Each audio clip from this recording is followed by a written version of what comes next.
Okay, so make sure you put your pins in the right way when you plug the machine in. Mine feels quite stiff actually. This is your foot pedal and this is the way it goes. So the thick part goes at the back and you've got the thin part. And you rest your foot so that your heel sits.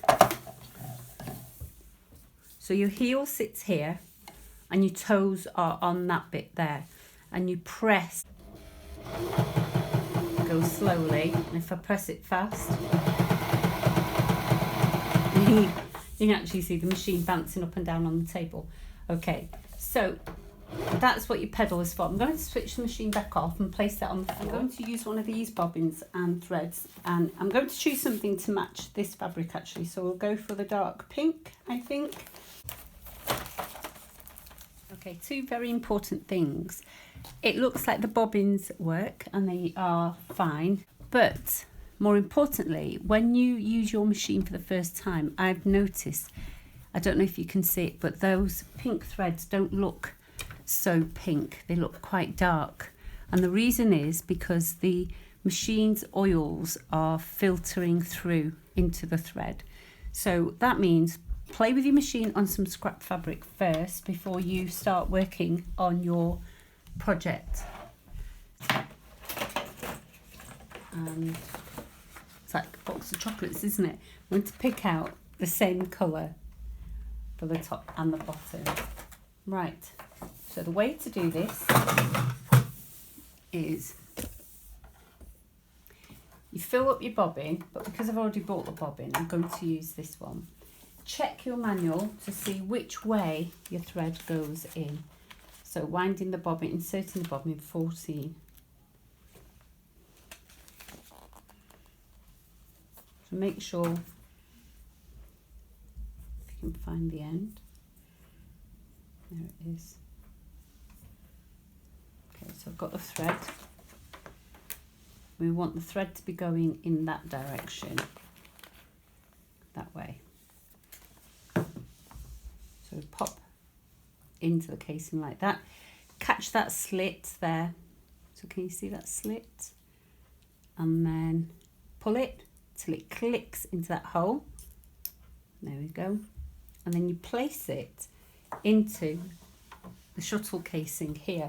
But you need to make sure your take-up levers at the highest point. Okay. Now on other machines, I have a marking or a groove of something. Lots of different brands do this now.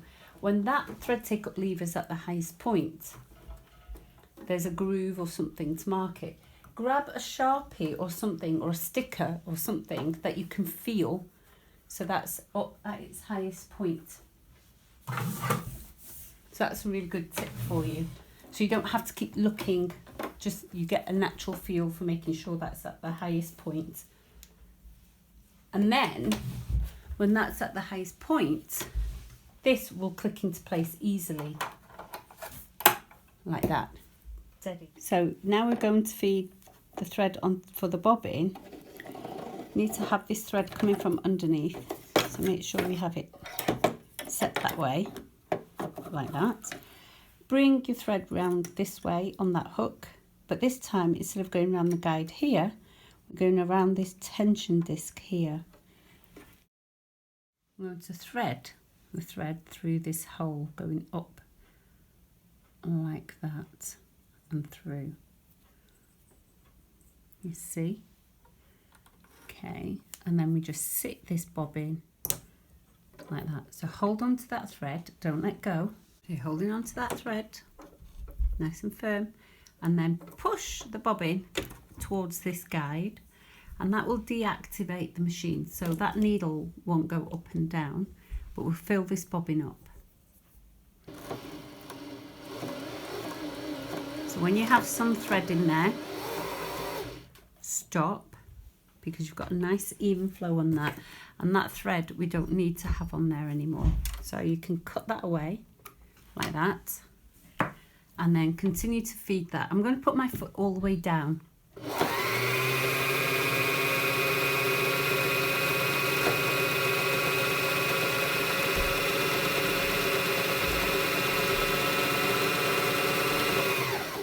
and I've filled up about halfway, so pull it away from the guide, and then you can see about half of that's filled now, and that's enough. So I'm not using this thread to sew with, so I'm going to just cut that away and then place it. So to place it in the bobbin, I've got to have the thread going off that way. So can you see how it goes? So if I pull that thread like that, place it into the casing like that, and just click it into position so it goes through that gap and through the hole there. I don't need such a long thread, so I've just taken some thread away there. And remember how we put it into the machine? You need to make sure that thread take-up lever is at the top, and this should click in place without any problems. Like that. There you go. Tension. If you're having tension problems, and that you'll see if your stitches don't look good or if you've got loops, it's because you didn't have your presser foot up when you thread your machine, and your thread didn't go through the tension discs, which are sitting behind here, properly. Right, we're going to have the thread coming off the spool, and we're going to have the thread coming from underneath. So can you see? So it's coming from underneath, like that.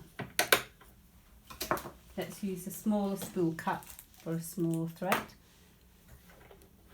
like that. There we go. Just have it a little bit loose. Don't have it so tight it can't move. Have a little bit of a slackness to it, but not so much that a thread gets caught in there. Okay, so we now need to just follow the guides. So pull that under the guide and it clicks into place,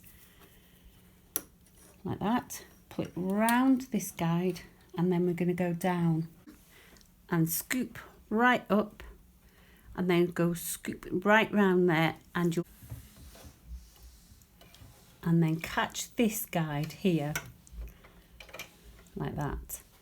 On this machine we've got an automatic threader, so this lever, the first one in front, pulls down and goes through the eye of the needle, and it can only do that when this is at the highest point. So you need to make sure that's at the highest point, so that when you pull this down and keep pulling, and it goes through the eye of the needle. So grab that first hook like that, let it go through the eye of the needle, push your thread back, and then catch that thread and pull that loop from behind like that. Make sure that thread is now firmly in your left hand. Go to your hand wheel and pull up that thread. So you have to do a whole stitch, which means you go all the way down and go all the way back up. And can you see how the thread caught that bottom thread? So the top thread caught the bottom thread. Grab a pair of scissors and just grab that loop of thread, and that's it, your machine is prepared. Now, as long as the bobbin is the right size, this should sew perfectly. Make sure we're on a straight stitch, and we're not doing a double stitch. We're going to stick with regular stitch.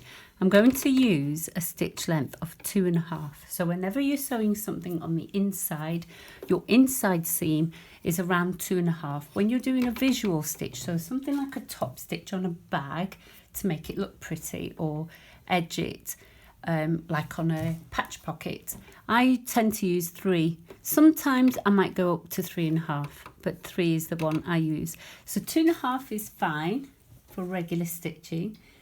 Never play with the tension. You don't really need to worry about that. A lot of people say adjust your tension. If you're having tension problems, and that you'll see if your stitches don't look good or if you've got loops, it's because you didn't have your presser foot up when you thread your machine, and your thread didn't go through the tension discs, which are sitting behind here, properly.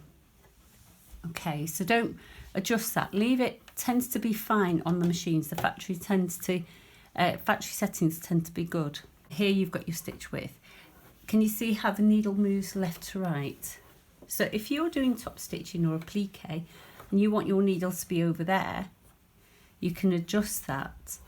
But it also, when you're doing a zigzag, you can have a very narrow zigzag or a really wide 5mm wide zigzag. But because we're doing a straight stitch, we're just going to stay on 0 and we're going to select a straight stitch.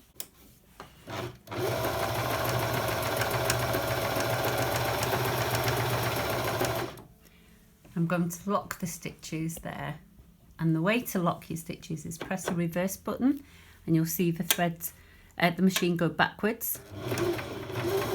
So it stitches 3 back and I'm going to stitch 3 forward like that. And like I said, make sure your thread take up lever comes back all the way to the top like that.